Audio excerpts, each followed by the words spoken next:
Ko'pchilik mijozlarimizni so'rayotgan Xitoyda ishlab chiqarilgan Babylov kravatimizdan imенно bejevый rang do'konimizga sotuvga keldi. Hozir sizlar bilan birga obzor qilamiz. Kravatimizning yon qismlariga shunaqa chiroyli rysunkalari tushirilgan. Old taraflarini tushirgan holda o'zingizlarning kravatinglarga birlashtirib olsanglar bo'ladi. Farzandinglarni tishi chiqqanda xavfsizligi uchun oldi tarafida maxsus qoplamasi bor. Materiallari bo'lsa 100% yog'ochdan baquvvatgina qilib tayyorlangan. Kravatimizni lyulka holatida tebratishinglar juda ham qulay va farzandinglarni osongina uxlatasizlar. Teg qismlari balonli qilib ishlangan, xonadan xonaga olib yurishinglar juda ham qulay.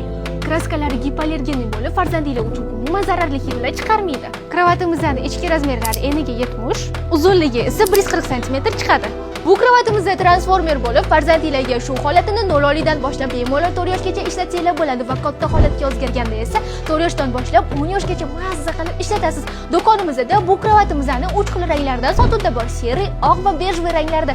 Agar sizlarga ham bu kravatimizning narxi qiziq bo'ladigan bo'lsa, kommentariyada plyus belgisini qoldiring. Hamila Narcha ko'chadagi Nestle Baby Shop do'konimizda kutib qolamiz.